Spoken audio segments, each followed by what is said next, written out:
What's up, everybody? Welcome back to episode 2 of Ernest P. Worrell Movie Reviews. Now, you might be thinking to yourself, hey, Joe, why do you have different clothes on? Well, let me tell you, dudes, this was filmed like fucking 4 days later. I got shit to do. I'm busy. College, it whoops my ass. I fucking hate my life. God damn it. Anyways, in the last episode, we went over a brief history of the wonderful character of my man, Ernest P. Worrell, and the first 4 films of the series. Now, in this episode, we're going to talk about the remaining 5 movies in the series, and then we're gonna rank them from worst to best. So without further ado, let's get started. What's up, dudes?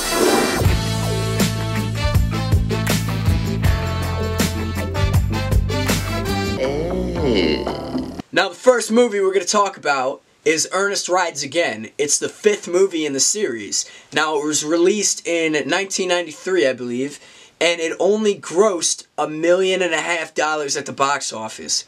But the budget was $7 million. Now, because of that flop, this was the last Ernest movie that ever came out in theaters. It's so sad. Ernest is a fucking wonderful guy. How can you not watch his movies? I don't know, dude. But anyways, in this movie, Ernest is working at a janitor at this university. I don't think it says the name of the university, but whatever. So he's working as a janitor, and he likes to dig around. He likes history. So he finds this, plate that basically belongs to a cannon, right? An old cannon. And he brings this plate to his friend. The guy doesn't like Ernest, but Ernest loves this guy. He's the history professor at the university. His name's Dr. Mellon. I can't remember the name. I haven't watched it in a few weeks, but whatever. Now, this guy, smart guy, now he believes that this plate belongs to a cannon which belongs to the crown jewels of England. It sounds weird, okay, but it's going to make sense if you watch the movie. Now, people believe that these crown jewels of England don't exist, okay, but this guy insists that his research proves that these jewels are here in America and not in wherever they're supposed to be. So, Ernest and this professor team up. They're a very unlikely duo because Dr. Mellon is ridiculously smart and Ernest is not smart at all, okay? And, long story short, they find the jewels. They realize that the jewels are in America, in whatever state they are. This attracts the attention of this super rich history collector, right? And the super rich history collector sends his detectives to basically kill Ernest and Dr. Mellon. I don't know if kill is the right word, but we're going to say kill. And to steal the jewels so he can keep it and sell it and, make the money for it. I didn't see this movie until about 3 years ago, because it's like the lesser known Ernest movies, and I'm not a huge fan of it, but I think it's a funny movie. In the last half hour, Ernest and the professor find this cannon that they're looking for throughout the movie, and fucking Ernest gets on the cannon, and the cannon goes down the hill, and for the next 20 minutes the cannon is just riding on the highways and throughout the town, and the history collector guys are chasing him and shit, trying to get the cannon back. It's fucking hilarious, dude. You really gotta see it. Now, that being said, I am gonna give it a solid 3 Ernest heads out of 5 Ernest heads, baby. That's what I'm talking about. On to the next film. Now, the 6th movie in the series came out in 1994. It's called Ernest Goes to School. This is another one of my favorites. I really enjoyed this film. Now, in this movie, Ernest is a janitor again, because he's in the janitor in the last movie. Now, he's a janitor at a high school, right? And basically, a new rule in the high school says that every employee has to have a high school education. And come to find out, Ernest never passed high school. So, it's a whole Billy Madison thing where Ernest goes back and enrolls in high school classes and has to pass it in order to keep his job, right? Come to find out, Ernest, he's not the smartest guy, and, he's not the sharpest tool in the shed, we'll say, okay? He's not a smart guy. He can't retain any information. Kind of like me. Okay, but anyways, Ernest is really having trouble passing these classes. And someone is calling me, what the fuck? God damn it, it's my alarm to feed the cats. Okay, kitty, we're going to feed you in a second. We got to film a video. So anyway, as I was saying, the science teachers are working on the science experiment, and they ask Ernest to try it out. So Ernest is like, yeah, sure, whatever. So Ernest goes into their office, and these teachers pull out like this fucking huge thing. He basically plops a helmet on Ernest's head, and this machine turns Ernest into a fucking genius, okay? So Ernest knows everything, but Ernest ends up being like an egomaniac. He ends up being a straight dick to all of his new friends and all the teachers, and everybody hates Ernest, right? But anyway, the big thing is Ernest is in charge of the marching band. Their high school football team needs to win this high school game or they get shut down. Something along that nature, okay? It's been a while since I've seen it, like every other one. I probably should have watched them before this review, but fuck it. Okay, so long story short, the high school team is just, they're straight fucking up. They're not going to win. So Ernest has this idea to lure all the football players into the locker room with a young girl, I might add. Really creepy, okay? But anyways, now they knock all the football players out using some like knockout gas that the science teachers provided, whatever. So Ernest, and two other kids, you know, a few other kids, I can't remember the kids' names because I have no fucking clue. Basically, they all turn into geniuses using the fucking science professor's machine, whatever. It makes no sense, okay? I understand that, but just listen to me. I'm terrible at explaining things. So they all turn into geniuses on the field. They have the machine on the field. Long story short, they become geniuses, they win the game, okay? It's a great movie. The plot is a little weird, but so are all the other Ernest movies. That being said, I am going to give this film a solid 3 out of 5 Ernest heads. I think that's fair. But anyways, you know, fuck it. Just watch it for yourself, man. That's all you gotta do. Shit. God damn it. Now, like the last 2 films that we talked about in this episode, the next movie to come out in the film series was Slam Dunk Ernest. It came out in 1995. It was direct-to-video, you know, because they're not putting them in theaters anymore. And this movie only got 20% on Rotten Tomatoes. Ernest is a janitor again, but this time he's a janitor at a mall, okay? And his co-workers are basically all basketball players, and they all have a basketball team. So whenever their boss leaves for the night, they pull out a basketball hoop and start playing basketball in the mall. Probably illegal. I don't know, okay? I don't know the mall's rules. And Ernest is understandably terrible at basketball. Basically what happens is they let Ernest play a game, you know, for one night, whatever. And Ernest basically causes a fire in the mall. He knocks over a light, the light hits a statue, the statue hits a flag that goes into the light, and the light catches on fire.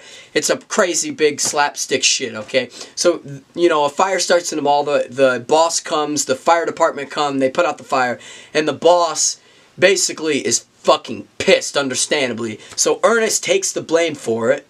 And the guys are like, Ernest, thanks for taking the blame for it. If there's anything we can do, we'll do it. Just let us know. So Ernest, you know, he loves basketball apparently. So he's like, just put me on the basketball team. Come on, I can help you out. And the guy's like, oh, fuck. Now we got to put this guy in the basketball team, okay? So they put the guy in the basketball team. And the first, like, town game or whatever, Ernest basically fucks it up. Like always. Ernest always fucks something up. And, you know, the whole team is pissed at him. So Ernest is in the locker room after the game. He's all depressed. He, you know, sad music is playing. He can't do anything. And then all of a sudden, this is going to sound weird, but the archangel of basketball comes down from the heavens, who's played by Kareem Abdul-Jabbar, and hands Ernest magical basketball shoes. Sounds fucking whack. Okay, so he gets these shoes, and Ernest becomes fucking incredible at basketball, okay? But anytime Ernest gets a new skill, you know he gets carried away, okay? You know, but anyways, that's the gist of it. I don't want to go too much into it because I'm sick of explaining plots of these movies. You just gotta watch the movie. That's all you gotta do, okay? This was one of the very first Ernest movies that I saw. This is actually my original DVD that I got. Oh, shit! It's not the best one. I like it strictly because of nostalgia factors, you know. I'm going to give it a 2 Ernest heads out of 5 Ernest heads.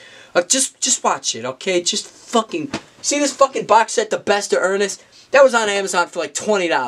$20 for 9 films. You can't go wrong, okay? Jesus Christ. On to the next film. Now, in 1997, another one of my favorite Ernest movies came out. It once again was direct to video. I believe it was the second to last Ernest movie to ever come out. It was called Ernest Goes to Africa. So Ernest is at like this thrift shop type deal, and he finds these diamonds that were stolen from a tribe from Africa. Okay, so Ernest sees these diamonds, and these two, like, CIA agents are looking for these diamonds, whatever.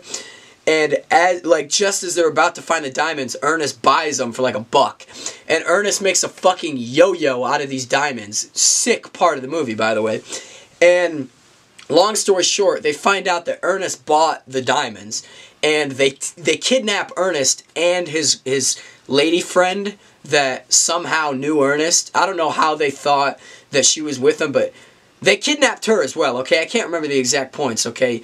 I'm terrible at reviewing movies, whatever. I don't give a shit. Okay, so they kidnap Ernest and this girl, and they take them to Africa, okay? And the whole movie is about Ernest and the girl escaping from these evil men trying to get back to America. Like I said, this is a personal favorite of mine. I don't know if it's strictly because of nostalgia. It probably is. But, you know, it actually has some really funny parts. I'm going to give this movie 4 Ernest Heads out of 5 Ernest Heads, okay? Now, the final time my man, Ernest P. Worrell, blessed the big screen was in 1998. And this movie is called Ernest in the Army. Now, like every other Ernest movie, he has a job, right? And Ernest is a golf ball collector at this golf course, or this driving range, whatever. And his buddy is in the Army, right?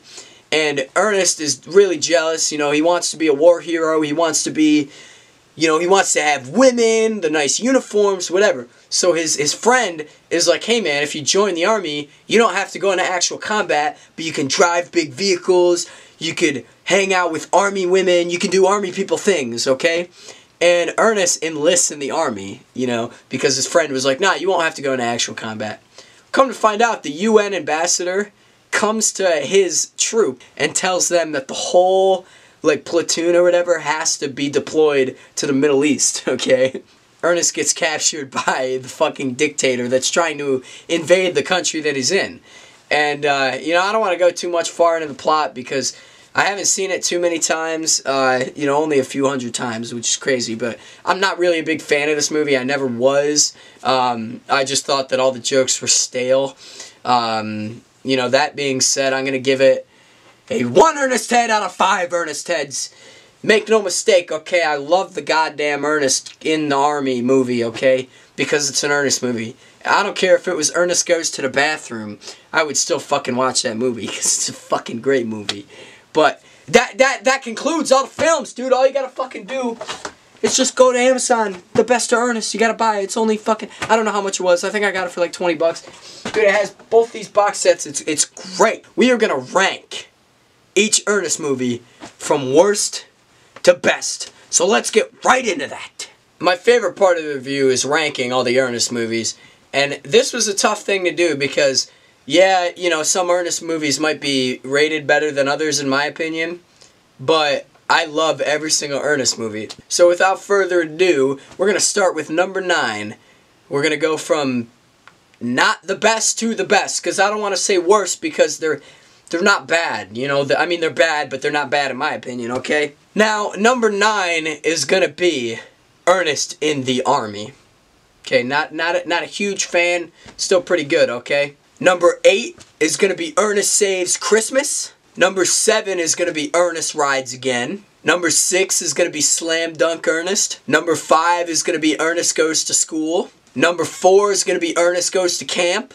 Number 3 is going to be Ernest Goes to Africa. Number 2 is going to be Ernest Goes to Jail. And number 1 is going to be Ernest Scared Stupid. It's a fucking great movie, okay? Just watch the Ernest movies. It's fucking, it's great. I'm done with the review. We're done. I'm getting a goddamn